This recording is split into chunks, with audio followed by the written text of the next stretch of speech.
Welcome to Money Convos, where we discuss personal finance and investment tips. We're committed to helping people create wealth and achieve financial freedom. Follow us on Twitter, Instagram, Clubhouse, and Facebook, and subscribe to our YouTube and podcast. Alright then, let's head into today's conversation.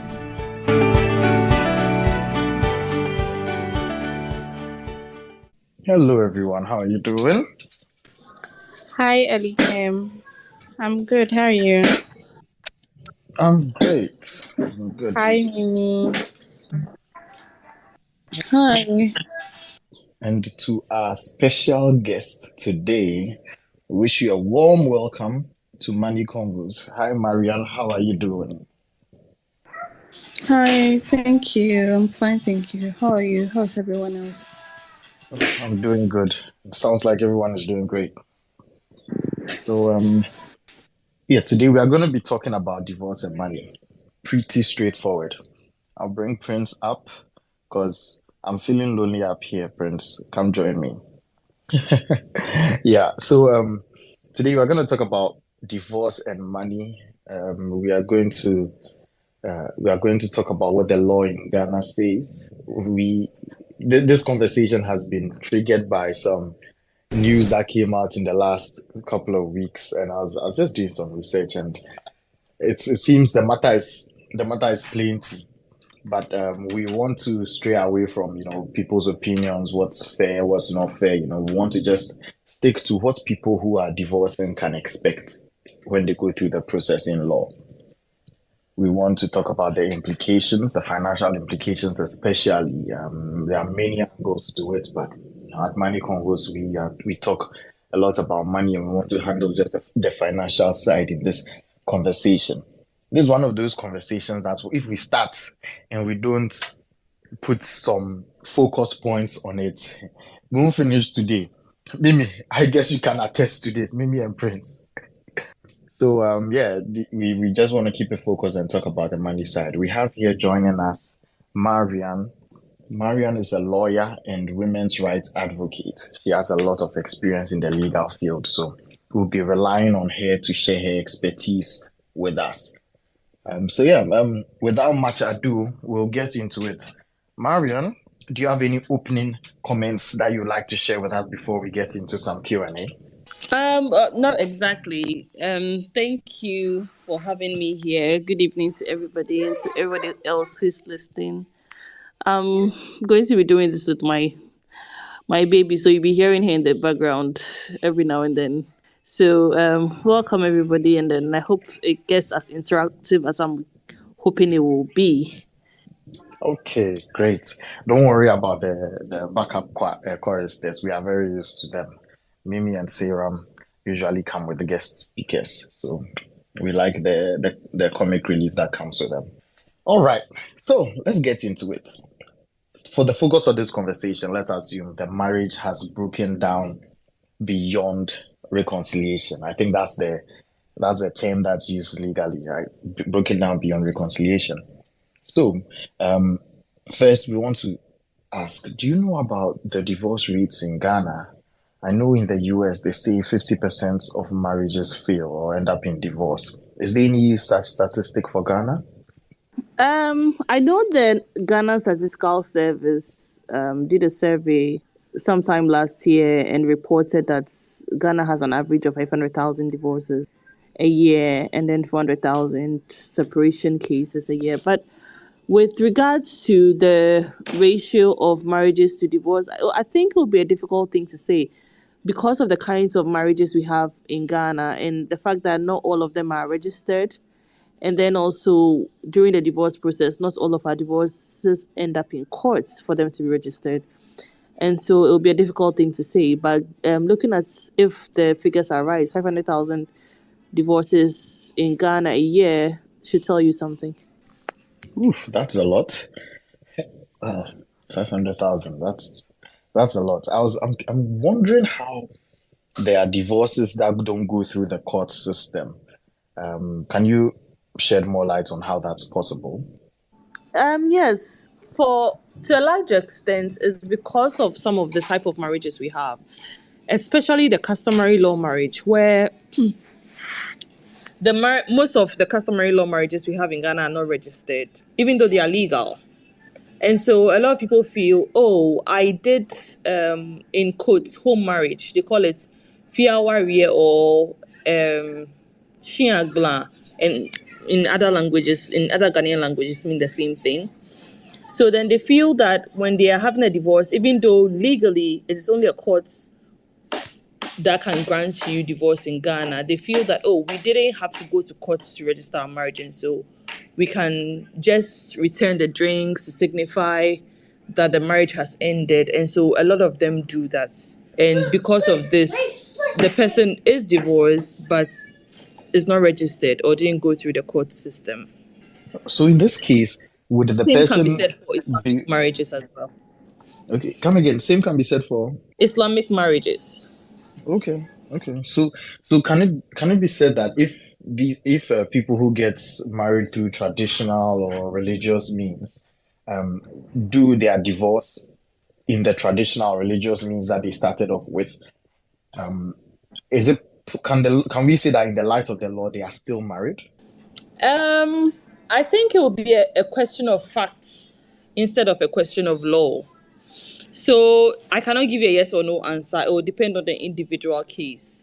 The law recognizes that we have customary law in Ghana, which is still valid law to the extent that it doesn't infringe on anybody else's rights. So if you came and said, I got married under customary law and I'm divorced under customary law, and somebody challenges the validity of your divorce, you would have to state how a traditional or customary divorce is done in your custom. And if you were seen to have met all the requirements of the said divorce, then that divorce would be held as valid. So it's a question of facts instead of law, really. The main problem comes in because usually if couples want to divorce, there's just a few of them that would challenge the divorce. The problem comes in where, let's say, there are assets and property, and then after the said dissolution was done customarily, there were no pronouncements on property or assets, or that one person felt cheated, and so the person thinks they'll have a further recourse in courts, or they think that they will have um, a better assessment of their assets if they went to court. And so even though they did the customary divorce, they will still go to court and say they want a divorce, and then they would add that they want the courts to go further and distribute the assets. Okay, okay, that helps. That gives some clarity. So we can't just assume all is well. We have to check the facts to make sure that things were done the way they were supposed to be done. That's good information. To So to anyone who just joined, today we are having a conversation about divorce and money. We are looking at a scenario of marriage has broken down beyond reconciliation. And we are trying to look at what the law says. So, and what you can expect to happen with regards to your finances in a divorce, if such a thing happens. And we are talking to Marian. Marian is a lawyer and women rights advocate. So we'll continue on with this conversation. So Marian, people are waiting for this part. What happens to assets or property in a divorce? It's distributed. How is it distributed? Hmm. As it is, the Ghanaian law is firm on equitable distribution of property. Our constitution is clear that spouses have rights to own property. And so previously, I don't want to say in the olden days, previously, it was that upon dissolution, usually the properties are in the name of one partner, and it was usually the men or the husbands. And so upon dissolution, they just take the property and they leave their partners with little or nothing. And then the judges recognized or realized that at the time, a lot of women were not in the position to own property, either because they were not empowered enough to buy property by themselves, contribute financially to buy property, or they were not firm enough to even say, even if I buy the property, I'll put it in my name, because there was a lot of reverence for husbands. And so it was seen as he's the man of the house. So even if you buy the property, you put in your husband's name and things like that. And so women were losing a lot of property rights at the time. And so along the line, in a popular case that we'll call Mensa and Mensa, the law changed, and the courts found that a woman doesn't need to show financial contribution to property before she can have a share upon dissolution, if that makes sense. And so they would look at other factors, like did she contribute in other ways? That is why it's called equitable share. Did she contribute in other ways? In that particular case, the court held that she had contributed in keeping the home, raising the children. They had set up a side business. I'll call it side business, but it was informal. They had set up a side business that she would go and collect the sales book, bring it home to her husband. The husband would check it, and she would return it to the shop in the next day. And they held that those things were her contribution to the man making money. And so if he bought assets as a result of those things, then she can be said to have contributed towards the purchase of those properties or assets.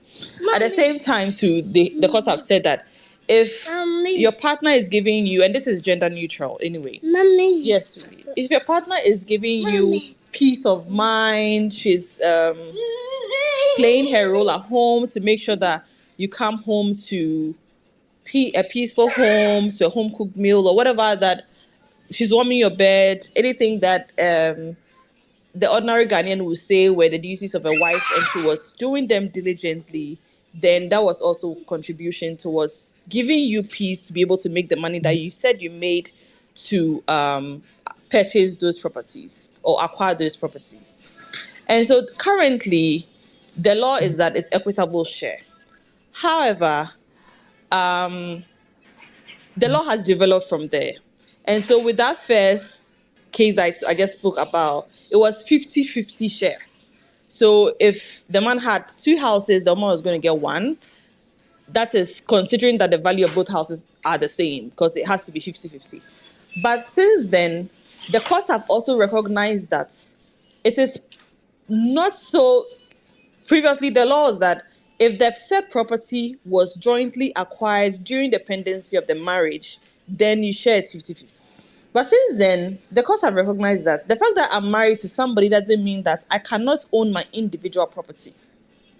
And so they have gone further to say, oh, yes, this property was acquired during the pendency of the marriage, but it was not jointly acquired. You acquired it for yourself. So you need to come and show that this particular property was acquired or intended to be for me alone.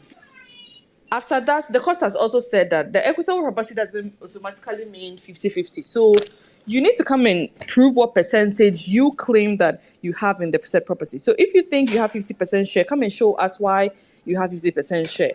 If you think you have more than 50% share, come and also show us why you have more than 50% share, and then we'll consider it. At the end of the day, it's up to the court to make those findings. Then there's the recent Land Act that came in 2020 that says that if a couple are married and then they acquire landed property, this means land, house, anything immovable on the land, it would be assumed that it was jointly acquired. If the property is in the name of the man, the law would presume it to be for both man and woman, until the man can come and show written consent of his wife saying that this particular property is for the man. The man cannot change the title of the property, part with the interest of the property, sell the property, or anything like that without the consent of the wife. So upon dissolution, it will be presumed to be for both of you, unless you can come and show that she signed this document saying that she understands that the property is for me alone. So if you bought a property and you want it to be for you alone, you need to get your wife to sign it. And then if you bought a property and you put it in the name of the wife, it will be presumed that you bought it as a gift for your wife, so it's for your wife. It will not be presumed to be for both of you. So I think I'm going to end there, unless you have any clarification that you want me to do, or you have any further questions with regards to this particular topic. If I left something else, please let me know so that I can get back to it. Sure, sure. That's been a very good expose. It's enlightening me on a whole lot of things. I think I thought it was always a 50-50 split down the middle, everything. And I know other people who in the audience who are also thinking so. So this has been very good clarification. I have some questions about the stuff that you mentioned. First, let's talk on the issue of keeping it gender neutral. You know, people in our audience are both women and men and women. We have both men and women in our audience, so each person would be wondering how this would affect them. So, a lot of the examples you gave were with regards to women. How about if it was men? Let's start from the end. The example you gave about landed property. What if a woman buys landed property and puts it in her name? Who is it assumed to be for? So, in the first place, it doesn't matter who buys it. If the property is in the name of the woman in this regard, it's presumed to be for the woman only, unless the man can bring evidence to show that even though it is in the name of my wife, it was intended to be for me. Maybe she was holding it in trust for me. You have to prove it. If we say something is presumed, it means that if the alternative is true, you need to come and show as something else to show that the alternative is true. So if it is in the name of the woman, even if she bought it or even if the man bought it, we are going to presume that it's for the woman. If you bought it, we are going to presume that you bought it for your wife. If she bought it, yeah, she bought her own property, so it's presumed to be for her. If that is not the case and it is otherwise, maybe for some reason when you bought this particular land, you felt, oh, let me put in my wife's name for some time. People do this for all sorts of reasons. Some people want to avoid tax. Some people want to avoid they want to avoid I know of a case of avoiding declaring. legal liability. Not necessarily, they want to avoid declaring that they have those particular assets, and so they would put it in the name of their wives or whoever. So if that's the case, you need to come and show us that this was the intention, and so it wasn't meant to be for her forever. And so then the court can consider that. If that is not the case, even if you're a man and you bought the property for your wife, or your wife bought it for herself, and it's as long as it's in her name, and I hope this answers your question, is presumed to be for her. Okay. So it's not about who bought it. It's there's the assumption starts from in whose name it is, and then from there we start defending or making a case otherwise. Yes. Okay, that's great. That's great. And you mentioned that if something was bought for individual use, is how can we determine if something was bought for individual use or as individual property? As at now, the law is that you need to come and show. One of the ways of showing, like the Lands Act has recommended, if this particular land was bought by, for instance, a man, and the intention was for it to be an individual property, he needs his wife to sign a consent note to that effect. So one of the ways that you can show that this property was meant to be for me personally is to get your partner to sign a note saying that this particular property was meant for this person personally, and it is not meant to be a joint property. That's one of the ways. Another way is probably to show how you personally contributed to the financial purchase of that particular property, and maybe go on to use what you have done with the property. So let's say that, and this is also a matter of fact. So there are different scenarios that can show that that you can use to show that you intended for this property to be for just you. One of the ways is, let's say, for instance, you owned an apartment that you are renting out, or you built an apartment. Your spouse has no knowledge of that apartment at the time you built it. And so you started, you have records of all the purchases you made, and then all the people that all the laborers and the handy workers that you used. Your wife was obviously never there because she didn't know about it. When the apartment was done, you were renting it out. The money was coming personally into your account. The tenants had never met your wife or anything like that. But when you guys got separated or the marriage had broken down beyond reconciliation, she all of a sudden found out that, oh, you have this property here. And then she's coming to claim it. So one of the ways that you can show that that property was personal property was if you had said things like this. Now, it will be up to the courts to find out whether the fact that your wife didn't know the property existed was enough to make it individual property. It's a matter of facts, and then it's absolutely to the discretion of the judge. But it's another way of showing. A judge may say, oh, you had no idea about this, and this thing was done individually, so it's fine. Somebody might think that, no, the money you still use was money she probably contributed towards you achieving, and so you cannot call it individual property. But in my opinion, it's more likely to be the first than the latter. Another thing is, for instance, you guys were separated at a point, and during the separation, you bought a property.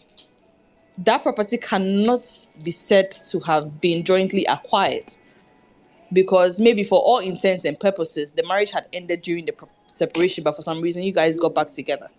Another way of showing is if the said property was a gift. So maybe, your spouse or your partner gifted you land, money, house, car. If that gift cannot be said to be jointly acquired during the pendency of the marriage. So those are some of the few instances I can think on top of my head. The rest is it's a matter of fact. So depending on your individual case, you can tell whether this property I can use it as, or I can claim it to be a personal property or jointly acquired during the pendency of the marriage. That's interesting. Some of the things that we are talking about by way of determining what is what are conversations that people in a relationship or in a marriage may not think to have to worry about. Like keeping receipts. As an individual, you should always keep your receipts, right? So you do digital transactions, let your bank statement go to your email. But then things like buying a property, let's and here sign a consent that it is for my individual use. That's an interesting concept that people may have to be thinking about. But yeah, we'll circle back to that particular point towards the end of the conversation. Yeah, sometimes. Sorry, please go ahead. No, you go ahead. You want to add on? Yeah. I was going to say that a lot of people say, and I may agree with them to an extent, that if you are married to someone, why do you have to do all these things and stuff like that? And to an extent, I agree. But when you look at what all the things that have happened throughout the years, and if you are doing divorce cases, you also realize that because of how human beings act, that is why you need to do all these things. One, it's an insurance for you and your kids at the same time too, but most importantly, it's an insurance for yourself. So that if you are going to invest energy, time, and money into someone or something, you need to know what the probable consequences of doing that could be. And so when you're doing it, you know that you are well informed and you're doing it. When the consequences come, if they do come, then you are not shocked or put at a disadvantage. Mommy. Okay. Yeah. So insurance, like I'm sure Prince is smiling as we are talking about insurance. Okay, great. We were or something related to gifts. How about if you inherit the assets or whatever landed property or investments, whatever it is, either you inherit it or someone outside of the marriage gives it to you as an individual as a gift. How does that work out? So that is also one of the ways of showing that the particular property is not jointly acquired. With willing or inheritance, ordinarily, if your father gave you an inheritance or willed the property to you, it's yours as an individual. It's not you and your husband because your husband was not named in the particular will. Unless the said gift was conditional, and the condition was your marriage. So, for instance, if the gift said, I'm gifting Elikim this particular house, or when Elikim gets married, he can have this particular house, or if Elikim marries Seiram, then they can have this particular house, or he can have this particular house. Your spouse can come and then claim an interest in it because the gift was conditional upon their existence in your life. But it's all technical. Other than that, ordinarily, somebody gifted you something, willed it to you. If it's your inheritance, then it is for you as an individual. So even if you got the said inheritance, after you were married, it is not a property that both of you acquired. You didn't even acquire it. It was gifted to one person. So that it should be self-explanatory. It is different if you say, oh, I inherited this amount of money or shares or investments from my late parents. And so I want to use it. Let's say if it was money, or I inherited $1 million from my late parents, I'm going to use it to acquire this house during the pendency of the marriage. And that becomes another question of facts. Whether now the acquisition is an individual property or jointly acquired during the pendency of the marriage. If that makes sense. Yeah, that makes a lot of sense. I know Lee had that question when his hand was up, so thank you for answering that.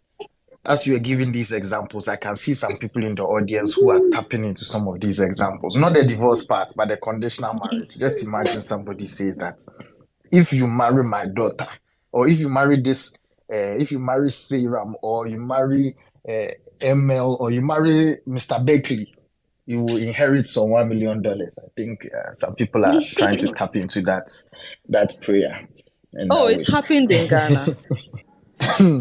Maybe later you have to tweet it so that people will know where they can go and be finding some of these blessings. When you find Anyway. this, let me know. Oh, okay. I was searching. Okay. All right. Then Sarah, I'm waiting for you to tell us where you found, or where you and your friends found some. You don't have to respond. Don't worry. Anyway, let's keep it moving on. So we've been talking about sharing property, sharing assets, and it's getting me thinking, okay, landed property is very obvious. If and a bank account with some money inside, it's very obvious. A house, right? We get it. But what about personal articles, cell phones, is there a kind of a threshold that we say, okay, this thing is ignorable and it's rather these kind of things that we are counting? So, when upon dissolution of marriage, what happens is that either party is entitled to ask for property distribution. It's up to you to list the properties that you think that both of you have acquired during the pendency of the marriage, and it's up to you to ask for whatever you think you are worth or is due you. If you think you want a car, so for instance, you say that, oh, my husband and I have 5 cars. I want 2. The cars are car A, car B, car C with the details. I want the A and B. I want the B and C. It's up to you. Oh, he has shares in this particular company or this investment. I want 50% of it. It's up to you to list. If you don't list, the court cannot go and find out and come and give it to you. And then even if you list the properties and you don't ask for it, the courts cannot say, hey, by force, come and collect this one. It's only in a few cases that, depending on the case, even if you've not asked and the court thinks that you are worthy of or is due you, then they'll give it to you. That is, even if you are able to show, you didn't ask for it, but let's say during the trial, you were able to show that this particular thing is due me, then the court sometimes will include it. But ordinarily, if you don't ask, the court will not even bother themselves to give you something if you don't ask. So to answer your question, what happens to the personal properties and stuff? Most people don't want somebody's phone. What they go after are landed property money, investments, equity. So you're talking about shares and things like that.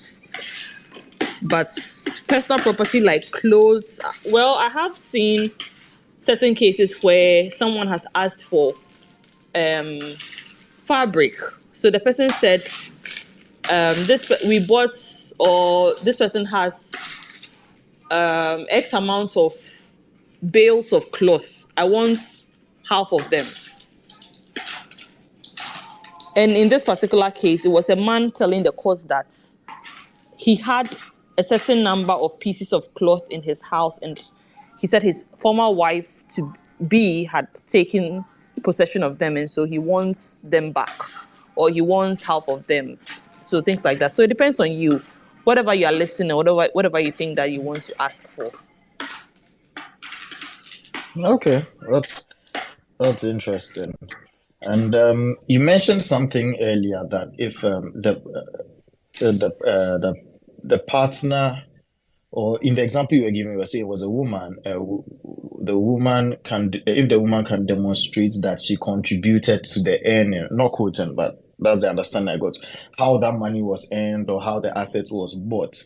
And one of the ways was if they created a peaceful environment at home, an enabling environment at home, and then the the duties, if they perform the duties of a spouse diligently, right?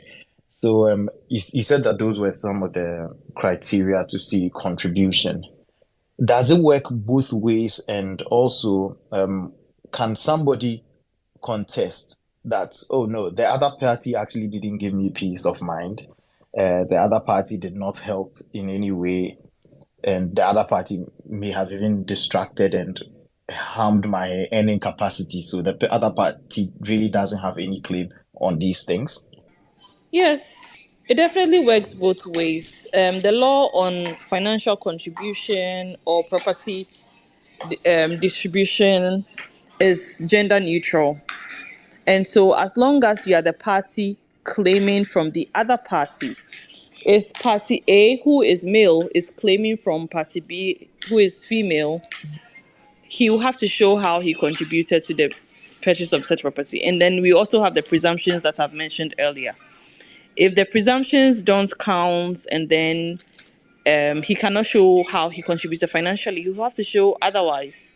So I have seen a case where the man was claiming that the woman is the one in the financial position to provide for him, and the law is gender neutral on the provision of financial contribution. As long as the court deems it fit that you're in the position to provide, then and the other person is deserving of that financial contribution, then you'll be asked to pay something. So he wanted a woman to give her a certain amount of money because of their dissolution.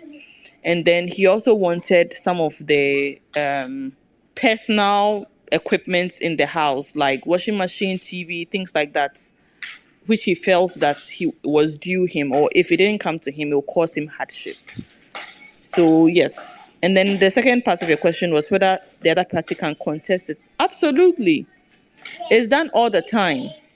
One party claims that, and that's how some of these, you see, these are the things that makes divorce a little bit hard. Because when you're saying, oh, I cooked for my husband, or I was, I cooked for my husband, or I washed his clothes, and then he comes and says, no, you never washed my clothes. I take my clothes to the laundry. In one instance, I think the man made a comment like, you're not submissive enough to wash my clothes. And then it caused the other party to flare up in tears because she felt, or the other party says, yeah, you were cooking, but the food was always salty and there was no taste, so I couldn't eat your food. Things like that. So the other party would always come and contest, or you never cooked, or maybe you stopped cooking for me long time ago. I was always buying food, or I was eating from my mom's pot, or whatever it is, to show that the things that you claim you were doing, you weren't actually doing them. Or maybe we had a house help, and so you weren't the one who was cooking. It was the house help who was cooking. Things like that. It's done all the time. Okay, cool. So I like that the law starts with certain assumptions, but there's always room to contest and make a case for it. So at least that gives either party some respite if they feel like the normal way would not be working in their favor. Okay, great. Let's move on a bit away from assets. How about children? what happens to children?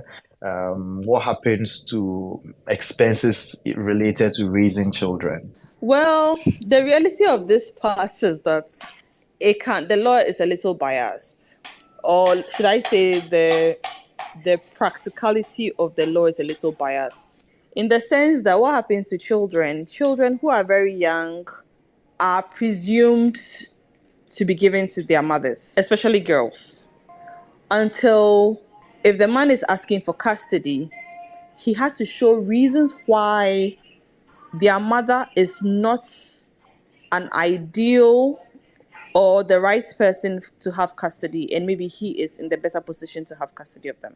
And even in that case, you have to show, for you cannot say, for instance, that, oh, she's poor, she doesn't have money. That doesn't count. You have to challenge her mental health. So for instance, you have to say she's suffering from some mental health that is causing the children to be deprived of maybe some basic human rights, or the continuous stay with them as a result of her ill mental health is putting them in danger.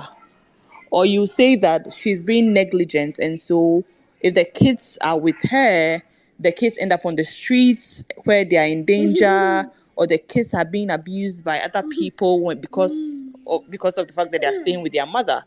And so you, the father, are a better person to have the children.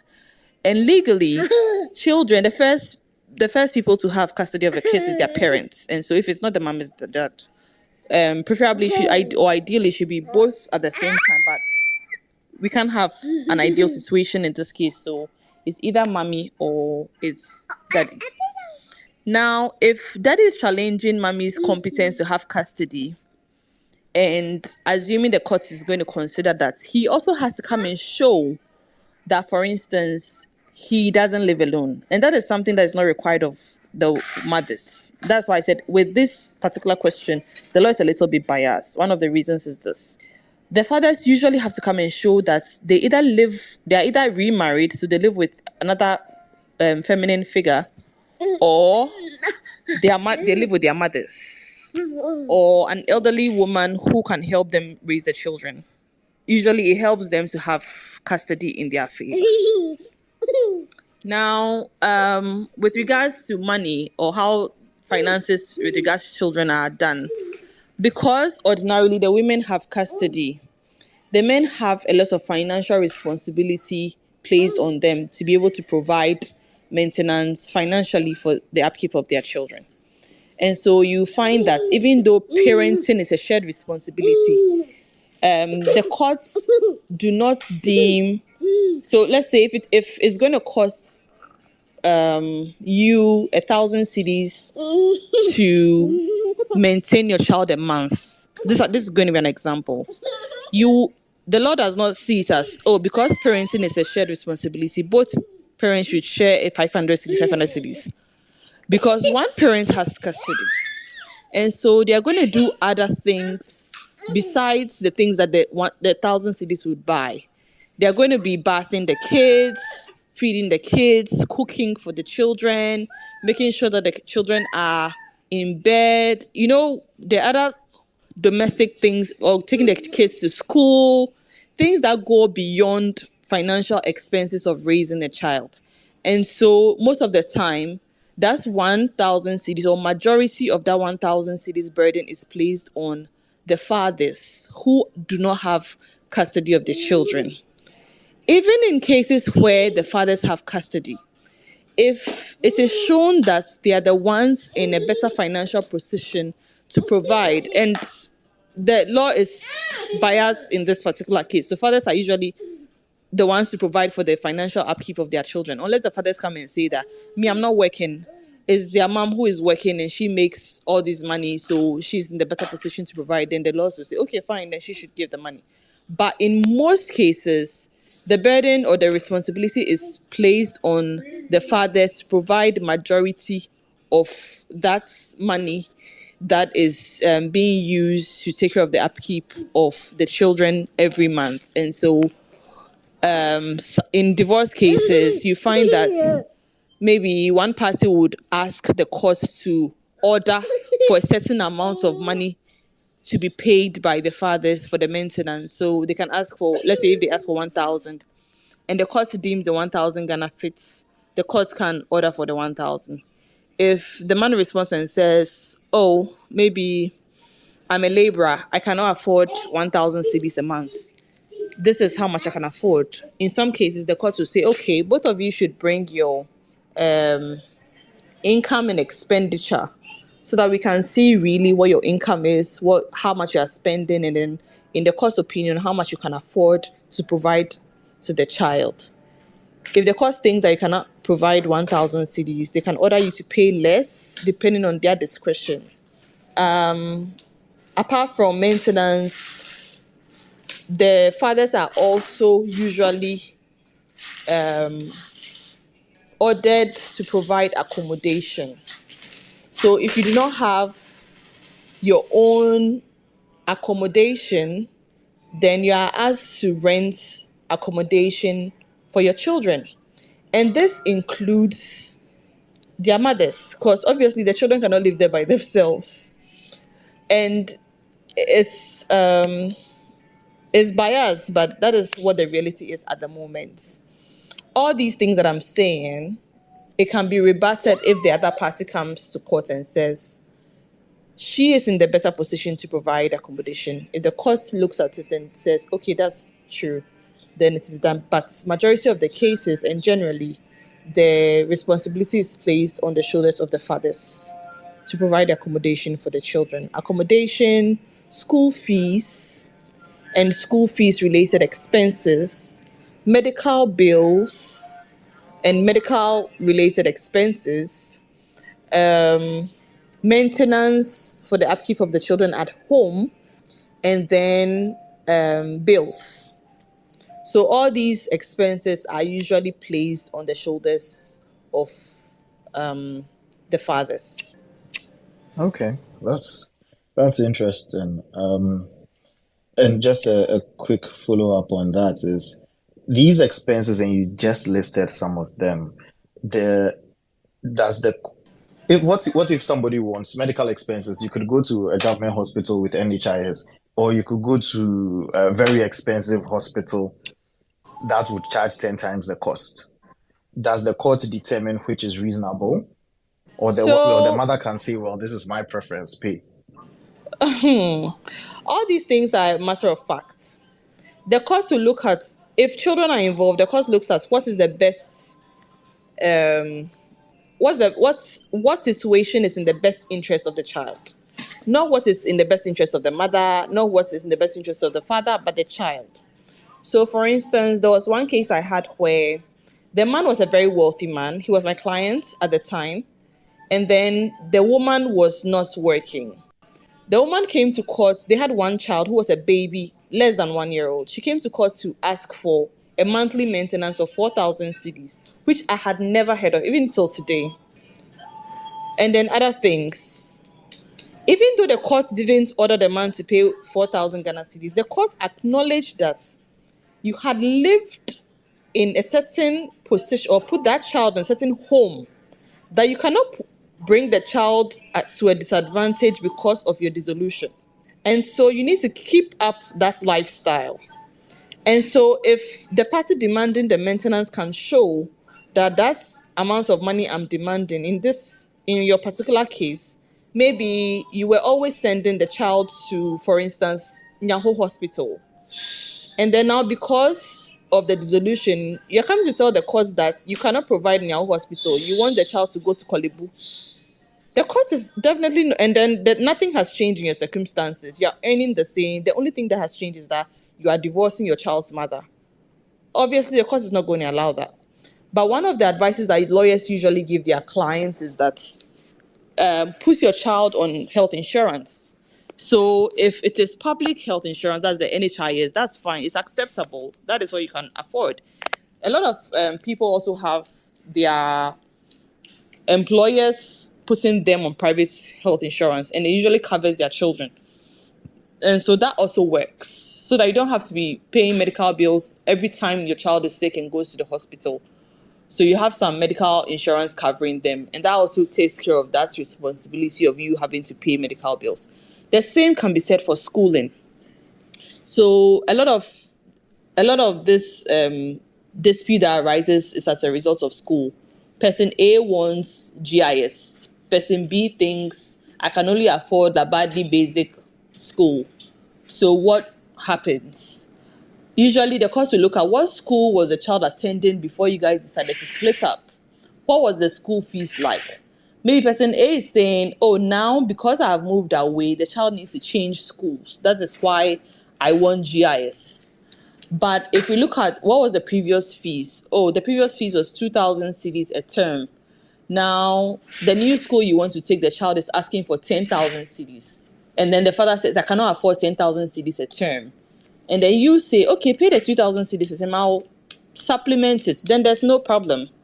But if you're not going to supplement it, you're asking him to pay all the 10,000, he cannot pay the 10,000. The course will ask him to pay what he can afford. Or you have to change to a school that has lesser fees that you can both contribute towards paying towards. So his contribution may not necessarily reduce, but if you cannot find the equivalent school to your satisfaction, then you're going to have to supplement. That's interesting. Just quickly, we've spoken about education, we've spoken about medical. We understand that these are necessary. How about entertainment? Like you used to take your child to vacations in Dubai. Can it be expected that you should continue that? Definitely, if the party is asking for it, you'll be expected you continue that. Like I said, as long as that was how you had raised your children, you cannot put them as a disadvantage just because you've decided to have a divorce. So in one of the cases I remember, the man had said what he could do was that he would pay for one trip. They had 4 children who were all teenagers. They weren't very young, they were all teenagers. He said he was going to pay for one trip to any destination of their choice once a year.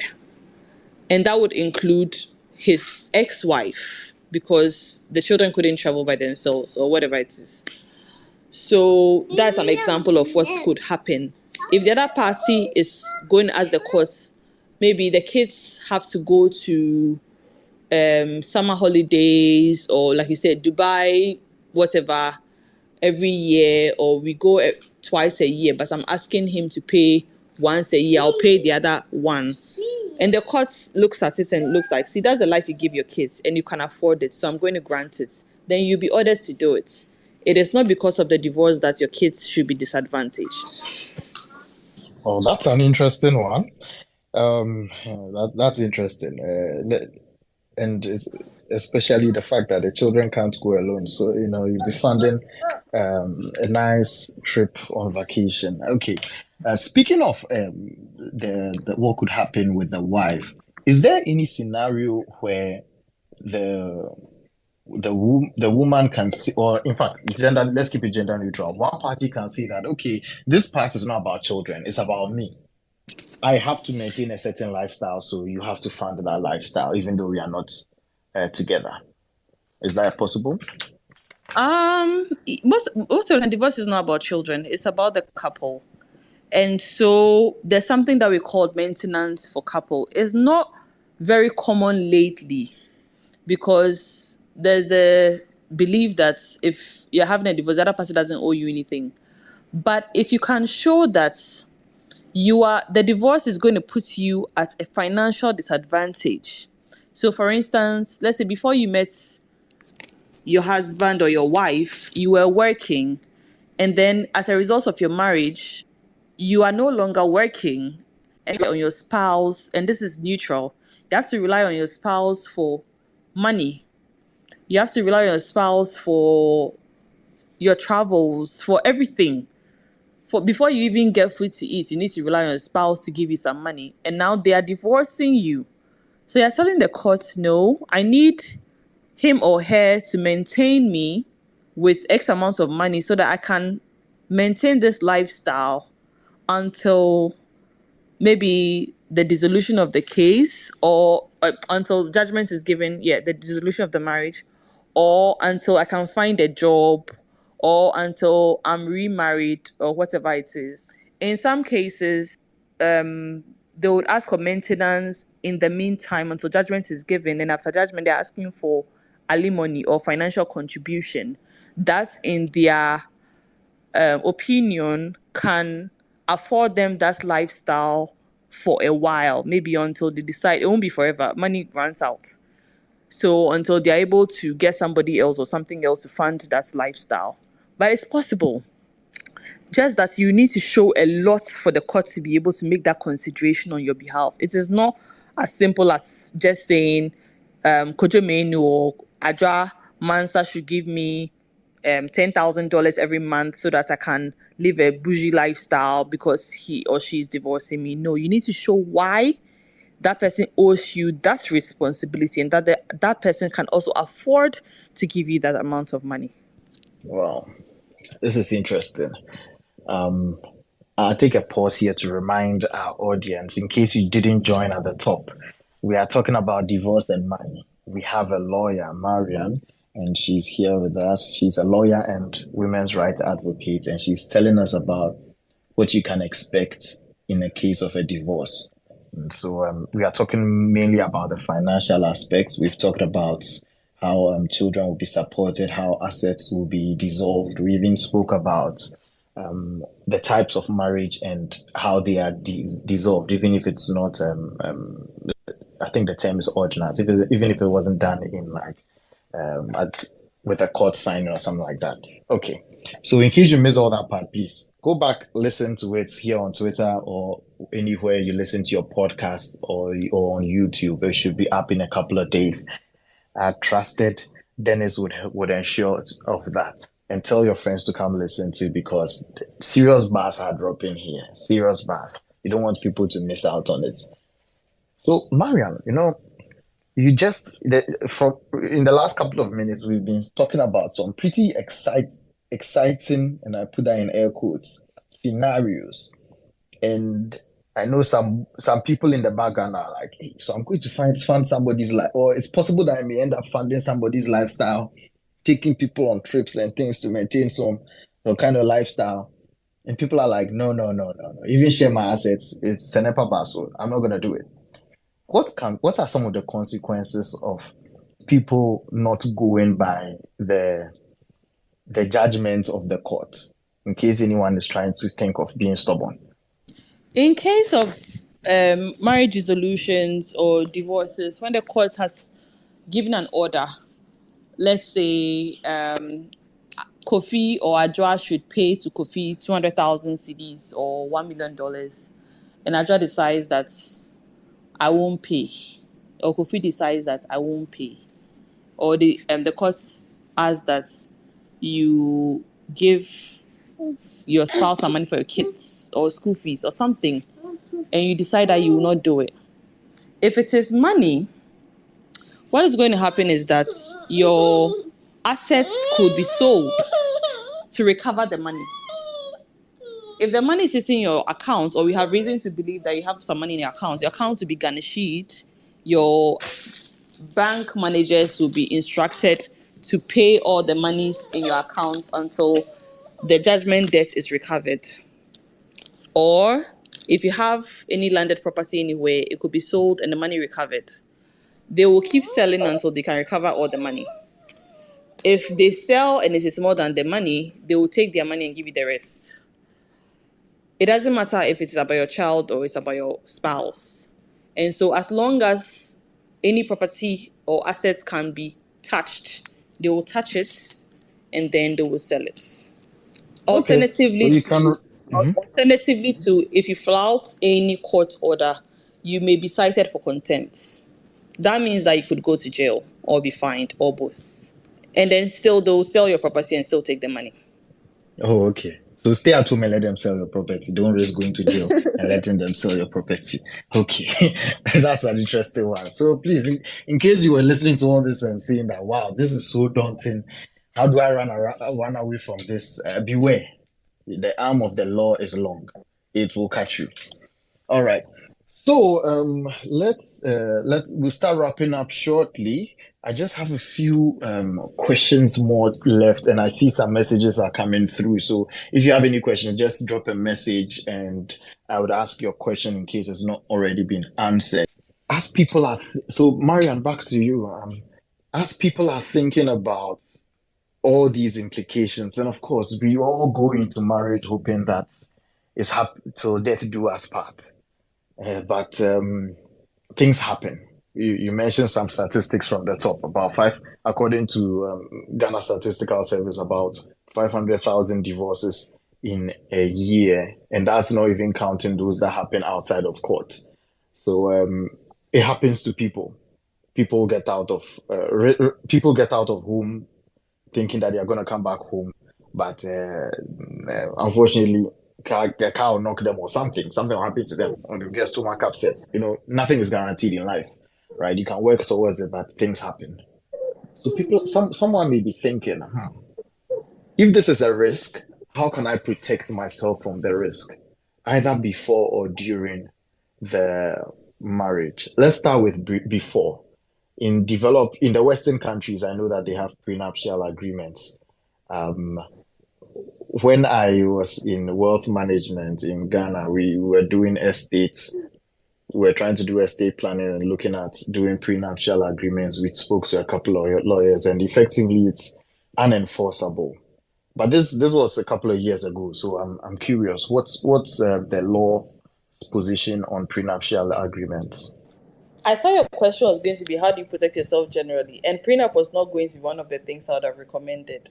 But specifically to prenups, there are two school of thoughts. One say we can enforce it, the other one says we can't enforce it. But I think it is because of two things. One, marriage in Ghana is not deemed to be a contract per se. It has features of a contract, but it is not seen to be a business contract. And so those who believe it cannot be enforced believe that you cannot go into marriage because Ghanaians believe in the sanctity of marriage and all these till death do us part and davi stuff. And so they do not want to buy in that two people can come together, agree on paper on how they can act during and after the marriage has ended. And so they don't believe in that. And so if you had a prenup and you brought it to court before a judge like that, the judge will not enforce it. The other party too is it depends on what is in the prenup.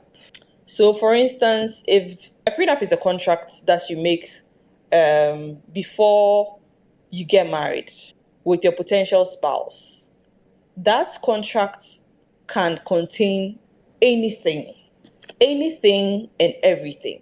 So it could contain, for instance, how many children you even have. It will contain how your actions as a spouse should be on a daily basis and the consequences when you go contrary to that. It would contain how much, let's say, stipend your husband was going to give you every month, and if whether or not it will be reviewed or a top percentage and things like that, whether you can work and where you can work and things, what the future of your children, if you were to have any, and if the marriage were to break down beyond reconciliation, what happens to property distribution? So the reason why I say what goes in your prenup can also be a factor is that you could have a prenup that, for instance, legally, and this would be technical, was not damaging. And so if you were to enforce such a prenup, maybe the judge will have no problem enforcing it because it didn't infringe on anybody's rights. It's not illegal. And so that should be fine. If you signed a prenup, and you should know that you cannot enter into any contract that is illegal. So if you signed a prenup that says, as a spouse, whether the wife or husband, you can never own property, that is illegal. That is economic abuse. And so I foresee the court saying they will not enforce such a prenup. So that's why I say I think it's because of these two reasons that a prenup may not be enforced, because of the contents and because of the sanctity of marriage. But that being said about prenup, what you can do before you get married to protect yourself is, if you're not married, don't act married. Oh, oh, Marian, just a second before we move on from that, a quick follow-up. Have you seen any courts in Ghana um enforce a prenup? Or do you know, maybe you didn't see it, like you weren't there, no, but do you know of any such cases? So, yes, but it's quite technical. Yes, Mm. because in that particular instance, the lawyers didn't bring it as a formal document to attach. And then also it bothered with regards to where they would live and then how many children they would have. And the fact that the couple had agreed that they would have 3 children. At a point, one person wanted more, and then it was one of the reasons for the dissolution, to see that we can no longer agree on these things because we had agreed to have 3 children. Now at this point you're asking me to have more. I don't want to have more. You're not also in the position to give me more financial support to take care of more children, and so we cannot agree. Let's go and split it. So that's why I said it depends on the content. And also, if your lawyers present it in a way that the courts will not see an actual contract being attached to your petition, probably they'll be minded to grant the terms if they think the terms are favorable. Or your lawyers could probably use the contents of that prenup as basis for your dissolution and not necessarily say the court should enforce it. I hope that the last part I said makes sense. So, for Yeah, instance, yeah, yes, it they would does. say, "Oh, we had Mm. agreed," and that agreement can even be oral. It will still be a prenup. So we had agreed to do this, and now you are no longer doing this, or you don't want to do this anymore, and so let's call this marriage off. But the courts will not say, let's enforce the terms of the prenup. Let him act the way that he had signed he would act in the prenup. Okay, okay, that's good. That's good to know. Thank you for sharing that. So yeah, I guess we can now move on to the just talking about how to protect ourselves.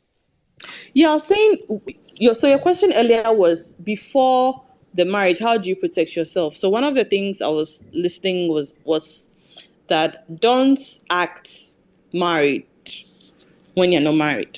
So don't think that if you are financially contributing towards the purchase of property before you get married, upon dissolution, you're going to have that property, because that cannot be jointly acquired during the pendency of the marriage. That will be something else. And so if your spouse to be was building somewhere, and you are helping out by going to check, talking to the workers, making sure the workers are there, cooking for them, things like that. I'm not saying don't go and do it, but know that you're doing it out of the goodness of your heart, and not because it would count as your contribution towards the acquisition of that said property, if that makes sense. So that's on the part of two people dating who are planning to get married. And then for individuals, how do you protect yourself? If the said property was acquired before you got married, just make sure that you have documentation to show. If you're going to buy land, make sure that it is properly registered. And then if you register it's going to show you the dates that you registered it. The dates that you registered it and the dates of your marriage will be clear. So there will be no doubt as to when you purchased the property. And then well, I guess you can't, after marriage, you can't really protect yourself again. There's really little you can do to protect yourself against having to share property. The other person, unless you want to cheat one person, the other person is also entitled to acquire property together with you. If you want to purchase property individually, these are conversations you should have with your spouse to be before you got married. So nobody comes tomorrow to come and say that, so when you got married you changed and now you're being demanding, and now you want this in your name, and now you want this in your name, or you're trying to act like a head or the tail, or whatever it is that people say. So have these conversations. These are honest conversations you should be able to have with your spouse, to be that, what happens when we purchase property? Are you okay with me having my own property? Do you want to have your own property? Do you want us to have property together? Then you guys know what to do from there, especially after you are married. These are the properties I have already before we got married, so they don't count. When we get married, we can purchase our individual property or property together and things like that. But you need to have these conversations so that when they come up after marriage, it is not shocking to anybody. Nobody is going to accuse the other person of cheating or trying to be smart or trying to act like they are the head or they are the tail or they are whatever. Yeah. Okay, I get you. I get what you're saying. So I have a question here. It's a bit controversial. So permit me to break it down and see if it will apply in this case. We are talking about things that happen before marriage. Let's say some people are dating and someone makes promises that well, I will take care of you, I'll give you upkeep. And we are not talking in the scope of marriage, so I know it goes out a little, but somebody promises their girlfriend or their boyfriend that I'll take care of you, I'll pay your rent, I'll do this and that. Does do these promises hold? Are they enforceable? Promises made before marriage that I'll take care of you. Mm-hmm. There's something that we call intention to create legal relations. So the law asks if somebody makes any contracts with you, is it enforceable? So they'll look at what situation. Is it a domestic situation? Who is it between? Is it, in this particular case, you said husband and wife? What kind of promise is it? But in the case that you're even talking about, you said boyfriend and girlfriend. And the boyfriend said, I'll take care of you. I don't even know what that means, but if you can tell me specifically what that Oh, means, then I like can have some pay context. your rent, give you a Is it stipend, before all marriage? that. Yes, before marriage. Oh no, there's no legally binding contracts with that one. Oh, okay, okay, okay. If the promise was, for instance, I will marry you, that's a different conversation we can have. But if it is I'll pay your rent, no. Okay, okay. That's great. Okay. So those kind of promises, so people need to be careful about the promises that people make when they are trying to woo them or they're in a relationship with them. All right. So yeah, that pretty much does what we were thinking of, and we are coming up right against time. Not sure if I missed this, but perhaps you could give us some take on what, in the case of if a divorce happens, like looking back, what are some of the things that could have happened during the marriage that could have made things easier and not made the divorce much more difficult and traumatic? Um, Divorce is generally messy. I don't even know if there's a simple answer to your question, but there are some things that definitely can help. So, for instance, if both of you are able to agree on how you distribute your ancillary leaves, like assets and property and child welfare and maintenance and things like that, if both of you can agree by yourselves on how those things can be done, it makes things easier and less messy. So if for us lawyers, if the parties can agree on these things, we make you sign what we call terms of settlement, which we file for the court to adopt as judgment.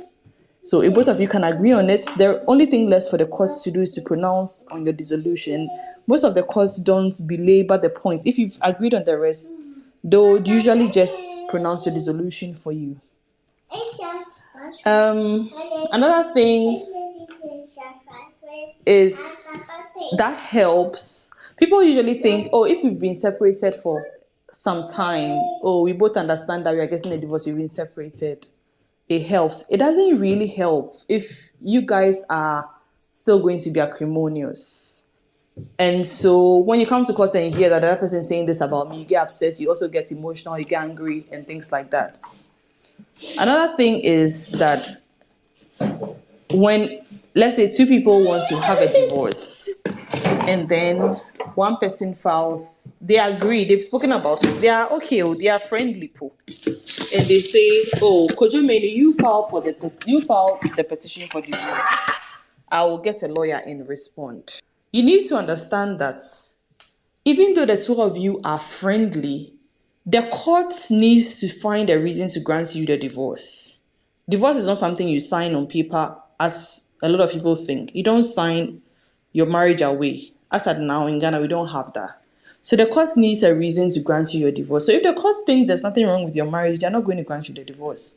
So both of you can be friendly at the particular time, but you need to show the court on paper that your marriage is not okay. And so you need to say all the ugly things that happened in your marriage, or the reasons why you think that your marriage has broken down beyond reconciliation. Then when you do those things, the court will find reason to give you a divorce. But for some people, when they read these things, then they think the other person wants to bring old wounds, or wants to raise old ghosts, or whatever, raise the dead and things like that. So they get upset and they get emotional and things like that. But when you understand that, oh, these things need to be said so that the court will find reason to grant you dissolution, then tempers are okay. One very important thing that I think when you are having a divorce is hard, because nobody goes into marriage, or people don't go into marriage thinking that I'm going to divorce this person or that it will end. And most divorces usually end in ugly ways. And so you need to go to therapy. If you go to therapy, you heal. So when you're actually going through the divorce and you hear all the difficult things, you don't react the same way. So it's easier for you when you have therapy. That's also something that you can do to make it a stress-free process, or it's not as ugly as it would have been. But I think for me, the most part would be if the two of you can agree on the ancillary reliefs and how it should be distributed. Because if those things are settled, the courts would hardly take any proper evidence on the breakdown of marriage. They'll just look at what you filed, and then they will say they are granting you the dissolution. The lawyers will also guide you on how the rest of the process goes. And it's a shorter process if you're able to agree. Okay, interesting. I thought that would be the last question, but the last sentence, you said it's a shorter process. Last question, I promise, this is the last one. So, how long can one expect a divorce to take? It depends on your case, and then all the things I've mentioned. It can be as short as 3 months. It can be as long as I think the longest I've experienced is 7 years. Even though I came in the matter during the last year, but it can go in that 7 years matter. For instance, in the first couple of years, the man said he was not married to the woman, so then they had to do a separate trial to establish the existence of a marriage, which is also a matter of fact. So, and after that, the man said, this child is not mine. I need you to go and do a DNA test, which also took a couple of years. And before the case itself started. So, Wow. yeah. 7 years. That's like declaring Castro dead. But okay. But yeah, it can be as short as 3 months. I've done a lot in 3 months. And especially if the couple are able to agree on all the ancillary reliefs. Immediately you file, the other person responds, you file terms of settlement, the courts will adopt it. You are divorced. Interesting. Okay. All right. Thank you very much, Marian. You've been very educative to us. You've helped us a lot.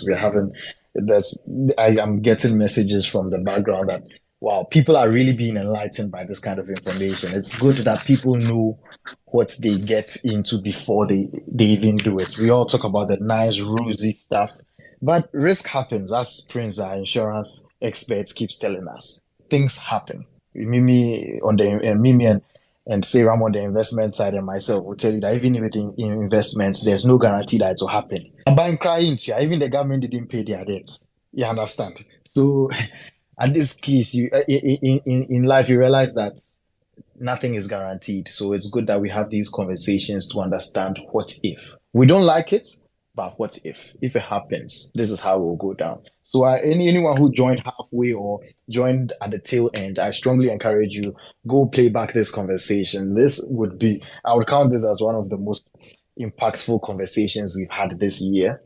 And I strongly encourage people to listen to it. People who are currently married, people who are in relationships, people who are single, whatever your status is, just have a fair idea of what's going on in here. And one place you can go back to listen to this conversation is right here on Twitter. Just go back on our timeline on the Money Convos GH profile and just play back the recording, or wherever you listen to podcasts, just search for Money Convos or get on YouTube in a couple of days. It will be uploaded for you to listen to it again. And then follow us on Facebook, Instagram, here on Twitter. Just help spread the word. At Money Convos, our goal is to help everyone to become financially independent. In 5 years' time, we hope that all this information that we share every week would have contributed to you being in a better place. And so we hope that you do tell people, because if you don't tell them, they may end up having to lean on you, and that may be a burden.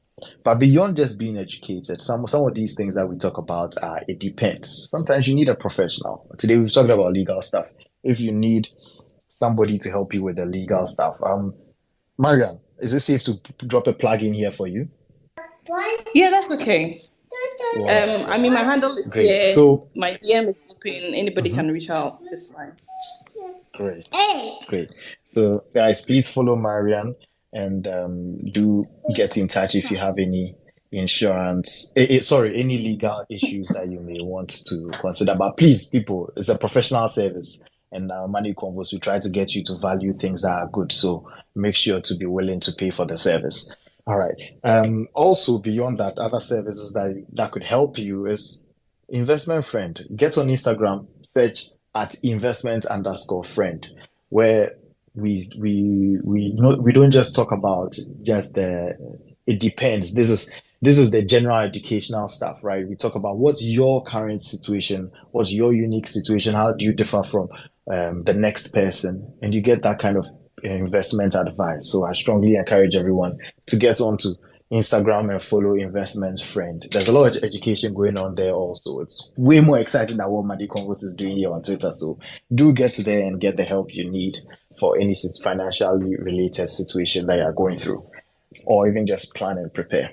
All right, guys, it's been a very educative session. Again, thank you so much, Marian. Thank you so much, Seyram, for doing the introduction to Marian.